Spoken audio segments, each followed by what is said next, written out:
Good morning everyone. कल की class में हमने संधारित्र एवं धारिता के बारे में पढ़ा था। आज हम संधारित्र की ही आगे की पढ़ाई करेंगे और देखेंगे कि संधारित्र के पट्टों के बीच जो ऊर्जा होती है वो ऊर्जा कितनी होती है और वह ऊर्जा कैसे ज्ञात की जाए। तो आइए चलते हैं डिजिटल बोर्ड की तरफ। तो देखिए, कल हमने समांतर पट्ट संधारित्र पढ़ा था और गोलीय चालक की धारिता निकाली थी। दो चीजें हमने निकाली थी, उन्हें हम फिर से देख लेते हैं कि यदि एक हमारे पास क्या हो, गोलीय चालक हो, तो इसकी जो धारिता होगी वह C बराबर 4 पाई एप्सिलॉन नॉट R होगी। यदि हमने बोला कि अगर हम दूसरी चीज जो हमने बात की वह बात की कि यदि हम समांतर पट्ट संधारित्र की बात करेंगे तो समांतर पट्ट संधारित्र की जो धारिता होगी वह धारिता कितनी होगी, वह धारिता होगी एप्सिलॉन नॉट A बटे D। जब इसके बीच में, पट्टों के बीच में हवा हो, वायु हो, यदि इन पट्टों के बीच में हमने के परावैद्युत का कोई माध्यम, के परावैद्युतांक का कोई माध्यम लगा दिया तो जो हमारी धारिता होगी वह धारिता क्या होगी, वह धारिता होगी C बराबर K एप्सिलॉन नॉट A बटे D। यह तीन सूत्र हमने कल पढ़े थे। आज अब हमें पढ़ना है कि यदि हम समांतर पट्ट संधारित्र के को देखें तो इनके जो पट्ट हैं उनके बीच में ऊर्जा क्या होती है, ऊर्जा स्टोर होती है। तो हमें वही ऊर्जा निकालनी है कि वह ऊर्जा कितनी है। तो मान लेते हैं कि हमारी यह एक समांतर पट्ट संधारित्र है जिसमें शुरुआती दौर में दोनों ही पट्ट जो हैं वह क्या है, वह आवेशित नहीं है। अब हम क्या करते हैं, हम इस पट्ट में से नेगेटिव चार्ज को उठा करके इस पट्ट पर डालते हैं, जिसके कारण इसमें क्या हो गया, इसमें पॉजिटिव चार्ज हो गया और इसमें जो है वह क्या हो गया, नेगेटिव चार्ज हो गया। ठीक है, तो इस आवेश को एक जगह से दूसरे जगह उठाने के कारण क्या होगा, हमें कुछ कार्य करना पड़ेगा और वह कार्य जो होगा वो किसके बराबर होगा, वह कार्य जो होगा वही ऊर्जा के बराबर होगा। हमें क्या करना है, हमें एक पट्ट पे से आवेश को उठा करके दूसरे पट्ट पर रखना है, लेकिन चूंकि हमें पता है कि जो हमारी पॉजिटिव चार्ज होती है, जो हमारी धनात्मक आवेश होती है, उसे एक जगह से दूसरे जगह ले जाना मुश्किल होता है। इस कारण से हम क्या कर रहे हैं, जो हमारी नेगेटिव चार्ज है, जो हमारी ऋणात्मक आवेश है, उस आवेश को हम एक पट्ट से दूसरे पट्ट पर ले जा रहे हैं।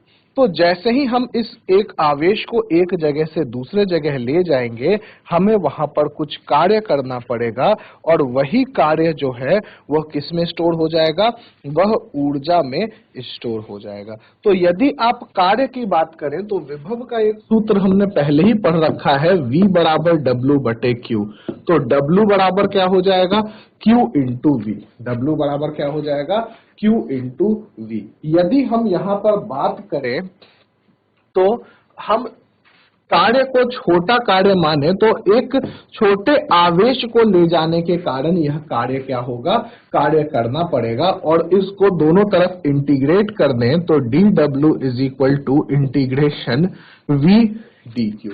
यदि आप V की बात करें तो V का मान Q बटे C होगा, जो आपने Q बराबर CV सूत्र पढ़ा है। तो यहां से V बराबर क्या होगा, Q बटे C होगा। इस सूत्र को यहां लगा दें तो W बराबर क्या हो जाएगा, इंटीग्रेशन Q बटे C dQ। C जो है धारिता, वह क्या है, नियतांक है, तो उसको हम इंटीग्रेशन से बाहर निकाल लेंगे और यह क्या हो जाएगा, इंटीग्रेशन Q dQ। और Q dQ का जो इंटीग्रेशन होगा वह Q स्क्वायर बटे 2 के बराबर होगा।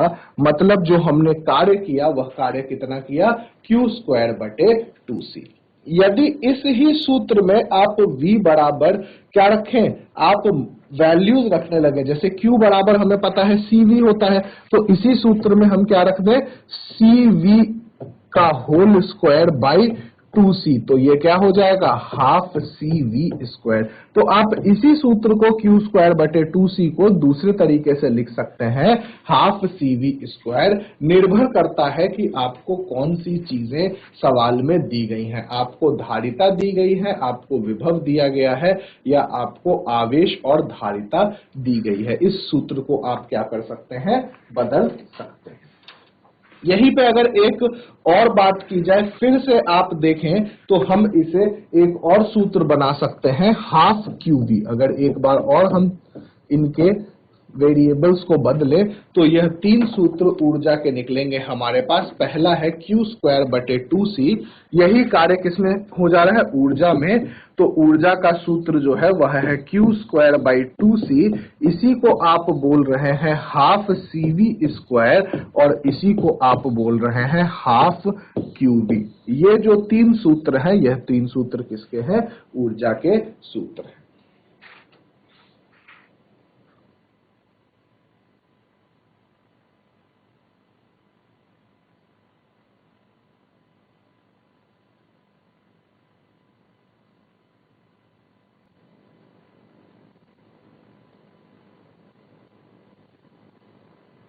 चलिए, यदि इसे कॉपी कर लिया तो हम आगे बढ़ते हैं।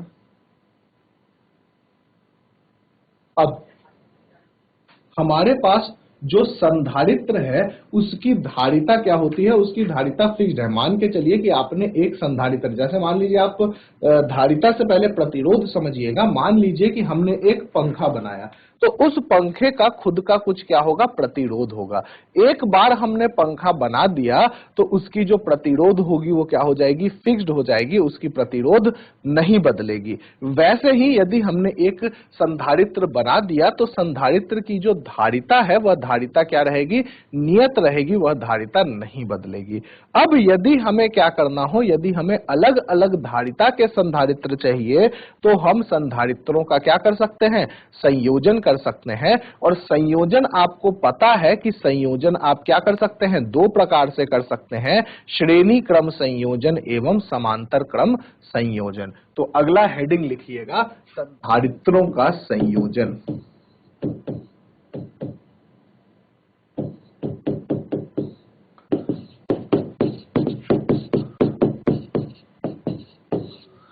ठीक है, तो इसमें 2 प्रकार से आपने क्या करना है? संयोजन करना है, जिसको कि आप क्या बोलेंगे? पहले को आप बोलेंगे श्रेणी क्रम संयोजन और दूसरे को समांतर क्रम संयोजन। श्रेणी क्रम संयोजन और दूसरे को हम क्या बोलेंगे? समांतर क्रम संयोजन। तो देखिए, श्रेणी क्रम संयोजन में ये जो संधारित्र हैं उन्हें हम क्या करते हैं? एक की जो क्या होती है? पॉजिटिव प्लेट होती है, वो दूसरे के नेगेटिव प्लेट से क्या हो जाती है? अटैच हो जाती है। एक की नेगेटिव प्लेट दूसरे के पॉजिटिव से, ऐसे करके हम इसे क्या करते हैं? श्रेणी क्रम में संयोजित करते हैं। और यदि सभी के जो पॉजिटिव प्लेट हैं, जो धनात्मक पट्ट हैं, वह एक साथ जोड़े जाएं और सभी के जो ऋणात्मक पट्ट हैं वो क्या किए जाएं? एक साथ जोड़े जाएं, तो ऐसे संयोजन को हम क्या बोलेंगे? ऐसे संयोजन को हम बोलेंगे समांतर क्रम संयोजन। ऐसे संयोजन को हम क्या बोलेंगे? ऐसे संयोजन को हम बोलेंगे समांतर क्रम संयोजन। यहां देखिए, सभी के जो धनात्मक पट्ट हैं वो एक साथ जोड़े गए हैं, वह सभी के जो ऋणात्मक पट्ट हैं वो एक साथ जोड़े गए हैं। यदि पहले का ऋणात्मक एवं दूसरे का धनात्मक एक साथ जोड़ा जाए तो ऐसे संयोजन को हम श्रेणी क्रम संयोजन बोलेंगे। तो संयोजन करने की जरूरत हमें इसलिए पड़ती है क्योंकि हमें क्या चाहिए होता है? हमें अलग अलग धारिताओं के संधारित्र चाहिए होते हैं। अलग अलग धारिताओं के संधारित्र के लिए हम क्या कर देते हैं? इसे संयोजित कर देते हैं, इसे जोड़ देते हैं। तो 2 ही क्रम हमें पढ़ना है, पहला है श्रेणी क्रम संयोजन और दूसरा है समांतर क्रम संयोजन। अब देखते हैं कि यदि हमने 3 संधारित्र लिए हैं, इन 3 संधारित्रों को जब श्रेणी क्रम में जोड़ा गया और जब समांतर क्रम में जोड़ा गया तो इनकी जो क्या होगी? इक्विवेलेंट कैपेसिटेंस, इक्विवेलेंट धारिता होगी, जो इन तीनों को जोड़ने के बाद एक संधारित्र आएगा, उस संधारित्र की जो धारिता होगी वह क्या होगी? तो देखिए, सबसे पहले हम बात करेंगे श्रेणी क्रम की। तो श्रेणी क्रम में हमें ध्यान क्या रखना है? हमें ध्यान रखना है कि हमारे पास जो आवेश है वह समान है। यह कौन सा संयोजन है? यह श्रेणी क्रम संयोजन है। और श्रेणी क्रम संयोजन में आप ध्यान क्या रखेंगे? आप ध्यान रखेंगे कि आवेश समान रहेगा। आवेश समान रहेगा। मतलब यदि आप बात करें कि इसमें आवेश Q है तो इसमें भी आवेश Q रहेगा और इसमें भी आवेश क्या रहेगा, Q रहेगा। ठीक है, तो यहां से यदि आप बात करें विभव की तो इसमें विभव V1 रहेगा, इसमें विभव V2 रहेगा और इसमें विभव V3 रहेगा। तो जो कुल विभव है, मान लीजिए यहां से यहां के बीच में जो कुल विभव है वो V है, तो जो कुल विभव होगा V वो किसके बराबर होगा, V1 plus V2 plus V3। ये जो कुल विभव है वो तीनों संधारित्रों के विभव के योग के बराबर होगा। तो विभव किसके बराबर हो गया, V1 plus V2 plus V3। और यदि आप V1 का मान निकालेंगे तो यह Q बटे C1 होगा, V2 का मान निकालेंगे तो यह Q बटे C2 होगा और V3 का मान निकालेंगे तो यह क्या होगा, Q बटे C3 होगा। और यदि आप V की बात करेंगे तो V जो होगा वो क्या होगा, 1 बटे सी एस। एस हमने श्रेणी क्रम के लिए लिख दिया है, श्रेणी क्रम को इंग्लिश में सीरीज बोलते हैं, तो इसलिए हम क्या लिख लेते हैं, S लिख लेते हैं। यदि यहां से Q आप कॉमन निकाल लें तो Q बटे सी एस किसके बराबर होगा, Q यहां से हमने कॉमन निकाल लिया, 1 बटे C1 प्लस 1 बटे C2 प्लस 1 बटे C3 के बराबर। तो Q से Q क्या हो गया, कैंसिल हो गया। तो श्रेणी क्रम संयोजन में संधारित्रों का जो आपका क्या आएगा, नेट संधारित्र आएगा, इक्विवेलेंट कैपेसिटेंस आएगा, वह किसके बराबर होगा, 1 by C1 plus 1 by C2 plus 1 by C3, जहां CS को आप क्या बोल रहे हैं, इक्विवेलेंट कैपेसिटेंस, तुल्य धारिता। ये हमने क्या निकाला, तुल्य धारिता निकाला। यदि आपको पहले की क्लास 10th की थोड़ी बहुत फिजिक्स ध्यान में है तो आपको क्या है, आपको यहाँ पे ध्यान होगा कि यदि हम रेजिस्टर्स की श्रेणी क्रम संयोजन करते हैं, यदि हम प्रतिरोधक जो प्रतिरोध होता है हमारा उसका श्रेणी क्रम संयोजन करते हैं, तो उसका जो आपका तुल्य प्रतिरोध आता है वह जस्ट इसका उल्टा आता है। मतलब ये जो हमारा प्रतिरोध होता है यदि, तो तुल्य प्रतिरोध ये किसका आता है, यह समांतर क्रम संयोजन का आता है। लेकिन संधारित्रों में यह संयोजन क्या होता है, संयोजन सीधे उल्टा हो जाता है। जो हमारा प्रतिरोध में श्रेणी क्रम में आता था वह यहाँ समांतर क्रम में आता है, और जो वहां समांतर क्रम में आता था वह यहाँ श्रेणी क्रम में आता है। श्रेणी क्रम में फिर से जो सबसे इंपॉर्टेंट चीज है वह यह है कि इसमें आवेश समान रहेगा, और तुल्य धारिता की यह जो सूत्र है, यह तुल्य धारिता की सूत्र आपको याद होनी चाहिए। यह दो चीजें आपको यहाँ पे याद होनी चाहिए। तो ये हमने श्रेणी क्रम में तुल्य धारिता निकाल ली। अब हम बात करेंगे समांतर क्रम के तुल्य धारिता की। तो अगले टॉपिक पर आ जाते हैं, समांतर क्रम की तुल्य धारिता। तो यदि आप यहाँ पे समांतर क्रम को कंसिडर करें तो यह क्या है आपकी, यह आपका C1, यह आपका C2 और यह आपका C3। समांतर क्रम में जो हमें चीज याद रखनी है वह यह याद रखनी है कि समांतर क्रम में हमेशा ही विभव जो है वह समान रहेगा, विभव समान रहेगा। कहने का क्या मतलब है, कहने का मतलब यह है कि यदि इसके इन दोनों के बीच विभव V है तो इन दोनों के भी बीच V ही रहेगा और इन दोनों के बीच भी V ही रहेगा। तो जो आवेश होंगे वह आवेश क्या किए जाएंगे, वह आवेश जोड़े जाएंगे। मतलब जो कुल आवेश होगा वो पहले पर आवेश प्लस दूसरे पर आवेश प्लस तीसरे पर आवेश के बराबर होगा। यदि आप Q का मान लिखें तो आपको पता है Q बराबर क्या होता है, CV होता है। तो यहां ये आ जाएगा C1V plus C2V plus C3V, क्योंकि तीनों पे विभव क्या है, समान है। और Q की यदि हम बात करें तो हम इसे CP इंटू V लिख देंगे। CP इसलिए लिख रहे हैं क्योंकि हम समांतर क्रम को अंग्रेजी में पैरेलल बोलते हैं, तो पैरेलल का P हमने यहाँ पर लिख दिया। यदि फिर से यहाँ V को क्या कर ले, कॉमन निकाल ले यहाँ से, तो यह C1 plus C2 plus C3 बचेगा। तो V से V कैंसल हो गया, तो CP बराबर C1 plus C2 plus C3। तो जो संधारित्र में तुल्य धारिता है समांतर क्रम में, ठीक वैसा ही सूत्र प्रतिरोध में कब आता है, प्रतिरोध में आता है श्रेणी क्रम में। तो इस चीज का ध्यान हमें यहां पर रखना है। तो आप क्या कर लीजिए, इसे समांतर क्रम संधारित्र संयोजन की तुल्य धारिता।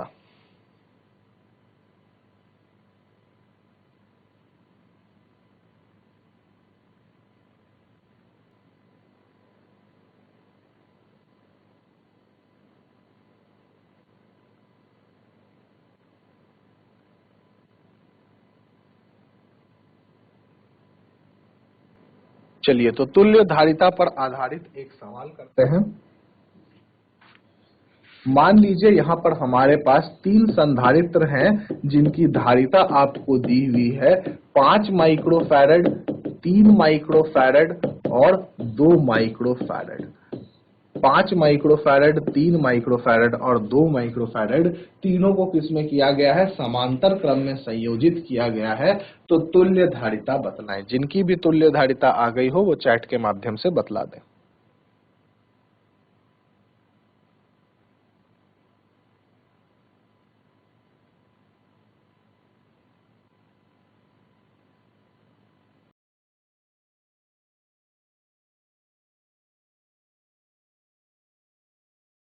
यदि किसी की तुल्य धारिता आ गई है तो वह चैट के माध्यम से बता दें।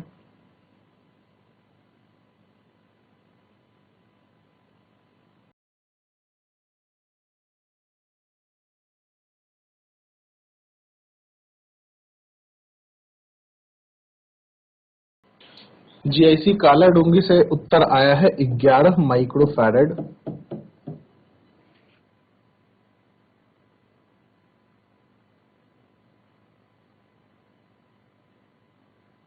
देखिए 11 माइक्रोफैरड उत्तर गलत हो गया, आपसे जोड़ने में थोड़ी सी दिक्कत हो गई। यदि आप समांतर क्रम संयोजन की बात करेंगे तो वह C1 plus C2 plus C3 होगा। C1 का मान 5 है, C2 का मान 3 है और C3 का मान 2 है। तो इन्हें योग करके हमारे पास 10 माइक्रोफैरड आएगा। जो हमारा समांतर क्रम संयोजन के बाद तुल्य प्रतिरोध आएगा वह 10 माइक्रोफैरड आएगा। आपसे यह योग करने में जो आपको जोड़ना होगा उस जोड़ने में आपसे क्या हो गई होगी? दिक्कत हो गई होगी।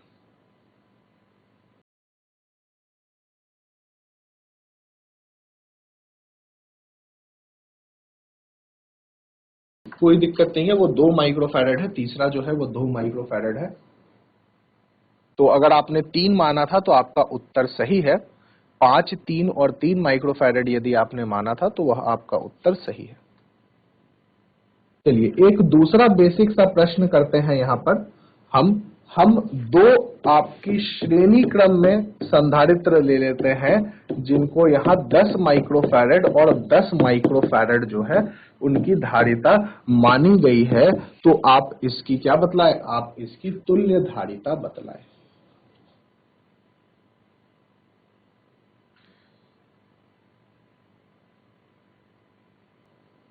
जिनकी भी तुल्य धारिता आ जाए वह चैट के माध्यम से बतलाएं।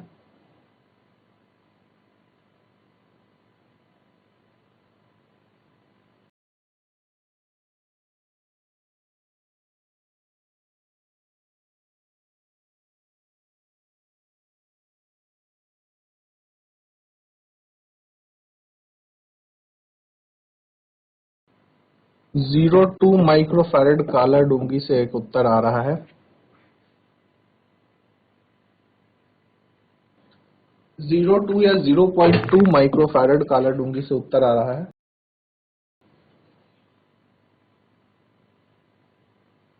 यह 10 माइक्रोफैरड के संधारित्र हैं, इनकी धारिता 10 माइक्रोफैरड है। तो ये थोड़ा आपसे फिर से गलत हो गया। यदि हम श्रेणी क्रम संयोजन की बात करें तो 1/CS is equal to 1/C1 plus 1/C2 होगा। मतलब कि आप 1/CS की बात करेंगे तो यह 1/10 प्लस 1/10 होगा। यदि आप इसका क्या कर लें, इसका एलसीएम ले लें तो यह नीचे 10, 1 प्लस 1 मतलब यह कितना हो जाएगा? 2/10। तो 1/CS का जो मान होगा वह 1/5 के बराबर होगा। तो CS का जो मान है वह कितना होगा?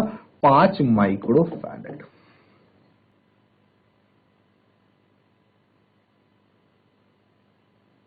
आपने फिर से यहां पर थोड़ी सी गलती क्या कर दी, आपने 1/CS का मान जो निकाला था वह 0.2 माइक्रोफैरड था, लेकिन हमें यहां पर क्या बतलाना था? CS का मान बतलाना था। इसलिए आपका मान जो 0.2 माइक्रोफैरड आ रहा था वह गलत है। क्यों? क्योंकि हमें 1/CS ना बतलाकर CS का मान बतलाना है। तो श्रेणी क्रम संयोजन में यह ध्यान रखेंगे कि जो हमारा योग करने के बाद आ रहा है वह क्या आ रहा है? वह 1/CS का मान आ रहा है, ना ही कि CS का मान आ रहा है। तो इस चीज का ध्यान जरूर रखेंगे कि यहां पर क्या है, 1/CS का मान 0.2 माइक्रोफैरड है, CS का मान 0.2 ना होकर 5 माइक्रोफैरड होगा। तो यह दो बेसिक प्रश्न थे। अब हम थोड़े एडवांस लेवल के क्वेश्चन पे बढ़ते हैं इसी धारिता तुल्य धारिता निकालने के लिए। तो देखिए यहां क्या कहा जा रहा है, यहां कहा जा रहा है कि आपके पास 3 धारिताएं हैं, 3 संधारित्र है जिसकी धारिता जो है वह 2 माइक्रोफैरड, 3 माइक्रोफैरड और 5 माइक्रोफैरड है। यदि एक और ले लेते हैं 10 माइक्रोफैरड, 4 संधारित्र की बात की गई है जिनकी धारिता आपको क्या की गई है, जिनकी धारिता आपको बतलाई गई है। तो आपको बोला जा रहा है कि अब इसमें थोड़ी सी आपकी चेंज कर दी गई है कि ये ऐसे यहां जुड़ा हुआ है, ये यहां से यहां जुड़ा हुआ है, और दूसरा जो है वह यहां से यहां जुड़ा हुआ है। यह 2 तार इस धारिता में और क्या कर दिए गए, जोड़ दिए गए। इसको A बोला गया और इसको क्या बोला गया, B बोला गया। तो यहां पूछा जा रहा है कि A और B के बीच तुल्य धारिता क्या होगी। यहां पूछा जा रहा है A और B के बीच तुल्य धारिता क्या होगी।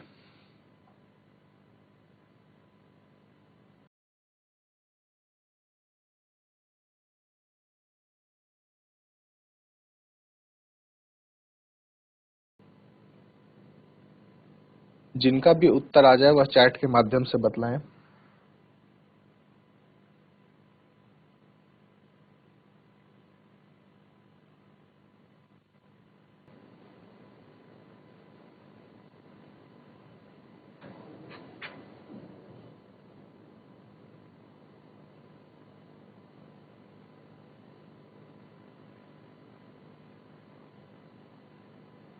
यदि आपका उत्तर आ गया हो तो आप चैट के माध्यम से बतलाएं। देखिए यहां पर हम बात कर रहे हैं संधारित्र के संयोजन की। तो हमें एक चीज ध्यान रखना है कि यदि 2 बिंदुओं के बीच कुछ भी ना हो, यदि 2 बिंदुओं के बीच कुछ भी ना हो, GIC 12 चीना का उत्तर 5 माइक्रोफैरड आ रहा है और यह सही उत्तर है 5 माइक्रोफैरड। आइए देखते हैं हम कि कैसे होगा ये। यदि 2 बिंदुओं के बीच कुछ भी ना हो तो उन 2 बिंदुओं के विभव को हम समान मान लेते हैं, और विभव समान मानने का मतलब यह होता है कि वह 2 बिंदुएं क्या होंगी, समान होंगी। तो देखिए जैसे कि हम बात कर रहे हैं इस A की, तो यहाँ एक और इस बिंदु के बीच में कुछ भी नहीं है, तो हम इस बिंदु को भी क्या मान लें, A मान ले। और यदि आप इस रास्ते से यहां पहुंचे तो A और इस बिंदु के बीच भी कुछ भी नहीं है, तो हम इसे भी क्या मान लें, E मान लें। मतलब ये जो बिंदुएं थी उन्हें हमने लाल में बदल दिया और सारी लाल बिंदुएं क्या है, A है। यदि वही तरीका हम B के लिए अपनाएं तो हमारे पास क्या होगा, हमारे पास यह B है, लेकिन B से आगे बढ़ने पर यहां पर एक संधारित्र आ गया।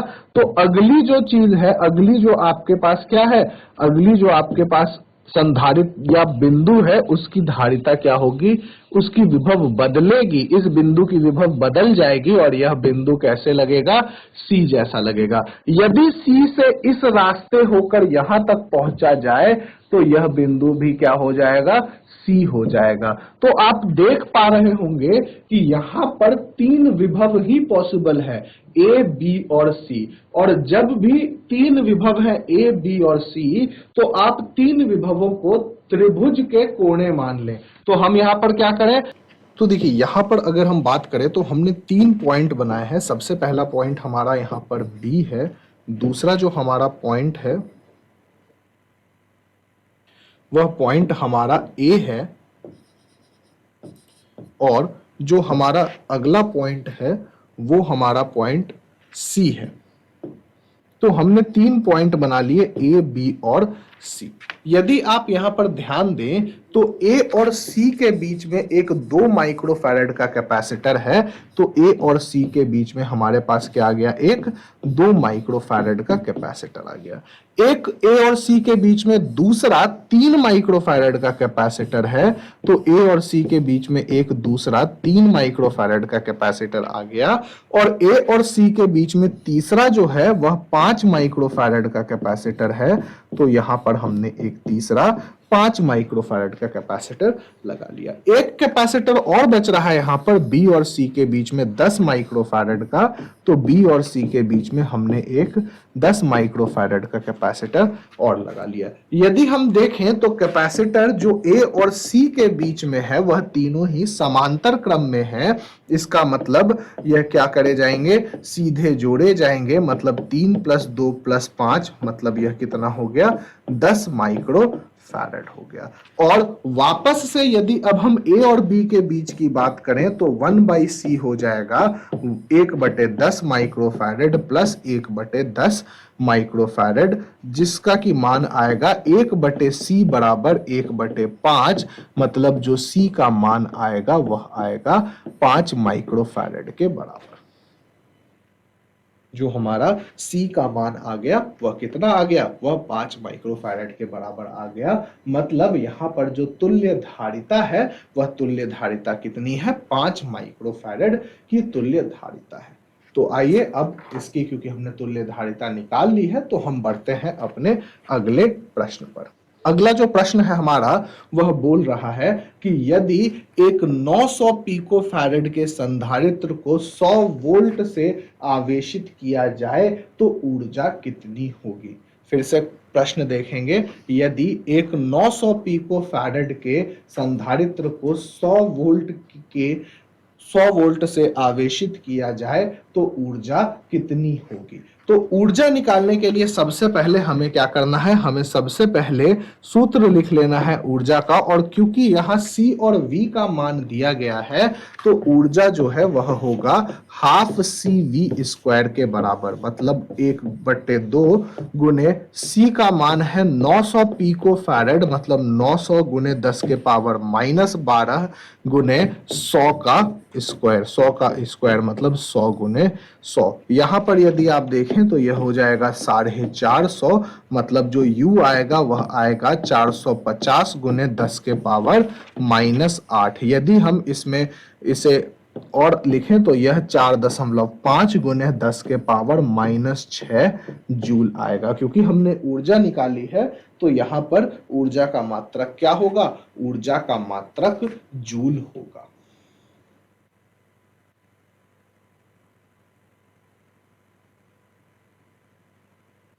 तो यह आधारित था हमारे जो ऊर्जा का हमने सूत्र पढ़ा है 12CV²। हालांकि हमने 3 सूत्र पढ़े थे, उसमें से हमने 12CV² इसीलिए लगाया क्योंकि यहां पर क्या हो जाएगा, यहां पर आपका C और V जो है वह प्रश्न में दिया हुआ है।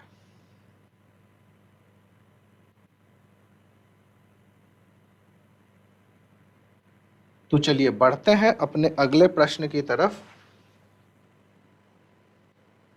तो यहां बोला जा रहा है कि यदि एक 6 माइक्रोफैरड की आपके पास संधारित्र है जिसे पहले 10 वोल्ट के विभवांतर पे रखा गया था और फिर 20 वोल्ट के विभवांतर पर रखा गया, तो आप इसमें जो ऊर्जा में बदलाव होगा, जो भी ऊर्जा संचित होगी इसमें, उसमें जो बदलाव होगा उस बदलाव को क्या करें, उस बदलाव को बतलाएं। तो ऊर्जा में बदलाव बतलाने के लिए सबसे पहले आप क्या करेंगे, आप निकाल लेंगे 12CV² माइनस 12CV²। यहां से क्योंकि C सेम है तो आप 1/2C क्या कर सकते हैं, कॉमन निकाल सकते हैं, और यह क्या आ जाएगा, V2² माइनस V1²। सारे वैल्यूज को रखें तो 1/2 गुने C का मान कितना है, 6 माइक्रोफैरड, मतलब 6 गुने 10 के पावर -6।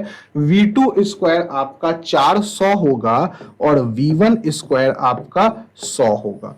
यदि आप इसको आगे देखें तो यह क्या हो जाएगा, 3 गुने 10 के पावर -6 गुने 300। 300 को यदि हम यहाँ गुना करेंगे तो यह हो जाएगा 9 गुने 10 के पावर 4 और हमने निकाला क्या है, ऊर्जा निकाली है, इसके कारण इसका मात्रक जो है वह जूल हो जाएगा।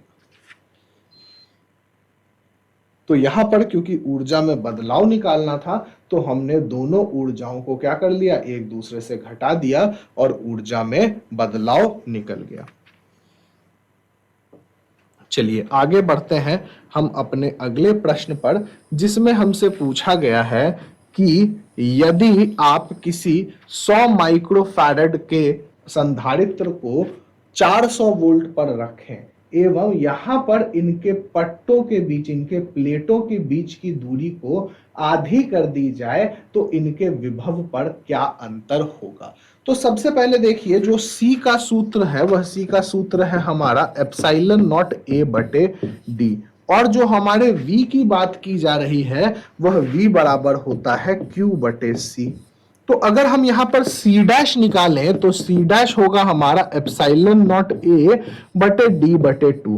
D बटे 2 क्यों, क्योंकि हमें यहां पर बतलाया गया है कि आपको जो प्लेटों के बीच की दूरी है उसको क्या कर देना है, D बाई 2 कर देना है। तो ये क्या आ जाएगा, ये आ जाएगा आपका 2 एप्सिलॉन नॉट A बटे D, और अगर आप 2 एप्सिलॉन नॉट A बटे 2 को लिखना चाहें तो यह क्या हो जाएगा, यह 2C हो जाएगा। यही अगर आप V डैश निकालना चाहें तो आवेश में कोई भी बदलाव नहीं होगा।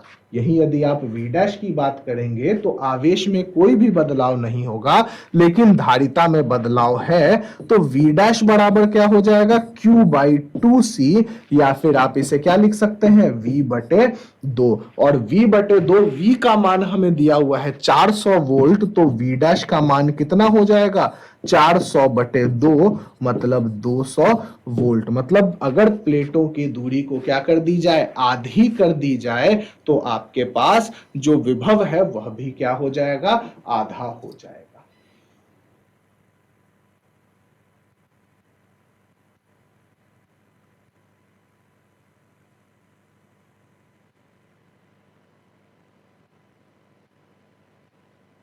तो इस प्रश्न को कॉपी करने के बाद हम बढ़ेंगे अपने अगले प्रश्न पर।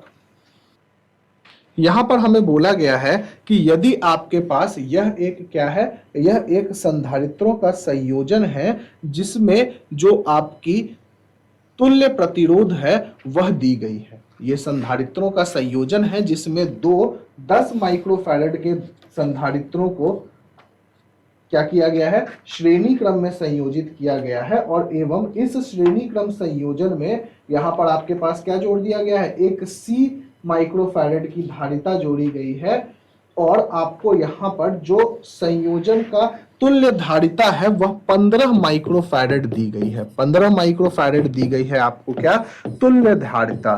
तो आपसे पूछा जा रहा है कि C का मान क्या होगा। तो C का मान निकालने के लिए आप क्या करेंगे, आप सबसे पहले ये जो दो आपके पास क्या है, दो आपके समांतर क्रम में है, इनको आप क्या कर सकते हैं, Cp बराबर 10 माइक्रोफैरड प्लस 10 माइक्रोफैरड मतलब 20 माइक्रोफैरड आपकी किसकी वैल्यू आ गई, Cp की। यदि आप Cp और C की बात करेंगे, यदि किसकी बात कर रहे हैं आप, Cp और C की बात कर रहे हैं, तो यहां पर क्या हो जाएगा, आपको 1 बटे C बराबर 1 बटे CS बराबर 1 बटे CP प्लस 1 बटे C। 1 बटे CS का मान आपको कितना दिया गया है, 15 माइक्रोफैरड जो आपकी तुल्य धारिता है। तो 1 बटे 15 बराबर 1 बटे 20 प्लस 1 बटे C। यदि यहां से 1 बटे C का मान निकालना हो तो 1 बटे C बराबर कितना हो जाएगा, 1 बटे 15 माइनस 1 बटे 20। यदि 15 और 20 का एलसीएम ले तो यह होगा 60, तो 4 माइनस 3। तो यहां पर 1 बटे C का मान कितना आ रहा है, 1 बटे 60 आ रहा है। तो C का मान कितना आ गया, 60 माइक्रो फैरेड। तो यहां पर जो C आपने लगाया था वह C कितना लगाना चाहिए था आपको, वह C आपको 60 माइक्रो फैरेड लगाना चाहिए था, ताकि इसका तुल्य प्रतिरोध जो है वह कितना हो जाए, वह 15 माइक्रो फैरेड हो जाए।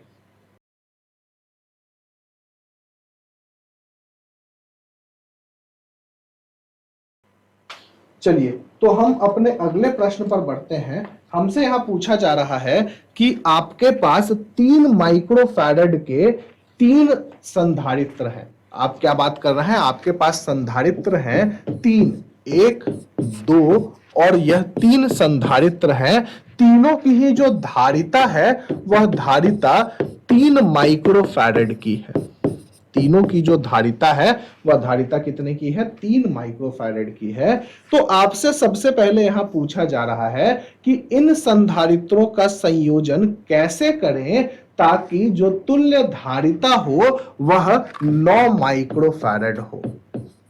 सबसे पहला प्रश्न जो पूछा जा रहा है वह यह पूछा जा रहा है कि 3 माइक्रोफैरड की आपके पास 3 संधारित्र हैं, इनका संयोजन कैसे करें, किस प्रकार करें कि जो तुल्य धारिता हो वह कितने की हो? 9 माइक्रोफैरड की हो।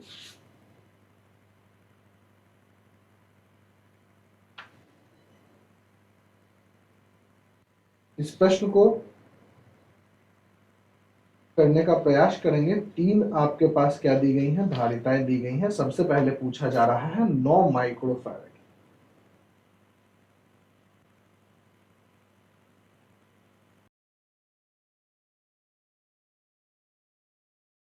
तो देखिए, हमें यहां पर देखकर ही पता चल रहा है कि 3 माइक्रोफैरड के 3 संधारित्र हैं। तो यदि इनका योग किया जाए तो आपके पास क्या आ जाएगा? आपके पास आ जाएगा 3 + 3 + 3 मतलब 9। यानी कि यदि आपको यहां पर कुछ करना है तो आपको क्या करना पड़ेगा? आपको इनको समांतर क्रम में जोड़ना पड़ेगा। समांतर क्रम में क्यों जोड़ना पड़ेगा? क्योंकि संधारित्रों की जो धारिताएं होती हैं वो क्या होती हैं? वह समांतर क्रम में ही जोड़ी जाती हैं। तो हम इन 3 संधारित्रों को क्या करेंगे? हम इन 3 संधारित्रों को समांतर क्रम में क्या कर देंगे? जोड़ देंगे। तो यहां पर आप बोल दें इसे C1, इसे C2 और इसे C3। तो नेट आपका क्या हो गया? 9 माइक्रोफैरड हो गया। मतलब यदि आप इसे किस में जोड़ दें? समांतर क्रम में जोड़ दें तो Cp जो होता है वो हमें पता है, वह होता है C1 + C2 + C3 मतलब 3 + 3 + 3 मतलब 9 माइक्रोफैरड। दूसरा इसी प्रश्न में पूछा जा रहा है कि इनका संयोजन कैसे करें कि यह 1 माइक्रोफैरड हो जाए। इन 3 संधारित्रों का संयोजन कैसे करें कि जो तुल्य धारिता है वह तुल्य धारिता कितनी हो जाए? 1 माइक्रोफैरड के बराबर हो जाए। तो इसको प्रयास करेंगे इसे करने का कि 1 माइक्रोफैरड कब आएगा, तीनों को कैसे योग किया जाए कि यह क्या आ जाए? 1 माइक्रोफैरड आ जाए।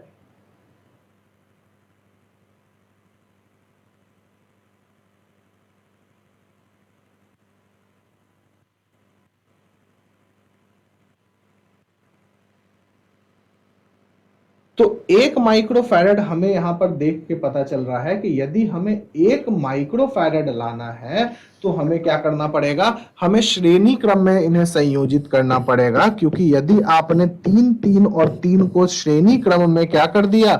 संयोजित कर दिया तो 1/CS का मान क्या होता है? 1/C1 + 1/C2 + 1/C3। तो यहां से 1 जो CS है उसका मान क्या हो जाएगा? 1/3 + 1/3 + 1/3। तो यहाँ पे CS का मान यदि आप निकालना चाहेंगे तो 1/CS क्या हो जाएगा? 3/3 मतलब किसके बराबर हो जाएगा? 1 के बराबर। तो CS का मान कितना हो गया? 1 माइक्रोफैरड। यानी कि यदि हम इन तीनों को किस में जोड़ दें? श्रेणी क्रम संयोजन में लगा दें तो हमारे पास जो इनका तुल्य धारिता होगी वह तुल्य धारिता कितनी होगी? 1 माइक्रोफैरड की तुल्य धारिता होगी। 1 माइक्रोफैरड की यहां पर क्या होगी हमारे पास? इनकी तुल्य धारिता होगी।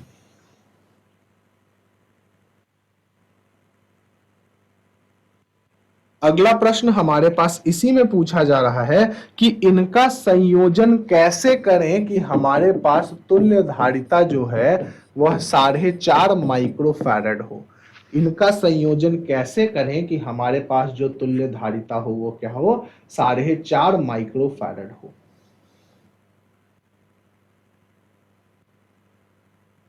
तो 4.5 जो आपके पास 4.5 की संख्या है वह 4.5 हमें देखकर ही समझ में आ रहा है कि आप इसे कैसे बांट सकते हैं, 3 और 1.5 में बांट सकते हैं। 3 और 1.5 में हमने इसे इसलिए बांटा क्योंकि यहां पर क्या है, आपके पास 3 और 1.5 जो है वह 3/2 होता है। 1.5 क्या होता है, 3/2 होता है। तो हम यदि इसका संयोजन करना चाहें तो हम संयोजन ऐसे करें कि एक भाग की जो धारिता है वह 3 माइक्रोफैरड रह जाए। मतलब एक भाग की हमें धारिता कितनी चाहिए, 3 माइक्रोफैरड, जिसमें हमने क्या कर दिया, जिसमें हमने एक ही धारिता को लगा दिया। और दूसरे भाग की जो धारिता चाहिए वह 1.5 माइक्रोफैरड चाहिए। तो आपने यहां पर क्या किया, यहां पर दो धारिताएं जो है वह 3 माइक्रोफैरड की क्या कर दी, 3 माइक्रोफैरड की श्रेणी क्रम में लगा दी। अब चूंकि यह दो अलग अलग टुकड़े हैं जिनको जोड़ करके हमें क्या चाहिए, जिनको जोड़ करके हमें 4.5 माइक्रोफैरड चाहिए, 4.5 माइक्रोफैरड चाहिए। इस कारण से इन दोनों को हम किस में कर देंगे, समांतर क्रम में कर देंगे। यदि आप अब इस का क्या करें, धारिता निकालें, तो आपको पता है कि यहां पर जो ऊपर वाले थे उन दोनों को 1.5 माइक्रोफैरड और नीचे वालों को, नीचे तो एक ही है, 3 माइक्रोफैरड। ऊपर 1.5 कैसे आया, तो हमने सूत्र लगाया 1/CS बराबर 1/3 प्लस 1/3। तो CS का जो मान है वह कितना आ गया, 1.5। तो इन दोनों को यदि अब आप समांतर क्रम में जोड़ेंगे तो यह क्या आ जाएगा, 3 प्लस 1.5 मतलब 4.5 माइक्रोफैरड। तो यह जो संयोजन है, यह संयोजन कैसी हो गई, यह संयोजन मिश्रित संयोजन हो गई, जिस मिश्रित संयोजन का कुल जो तुल्य आपकी धारिता है वह 4.5 माइक्रोफैरड है।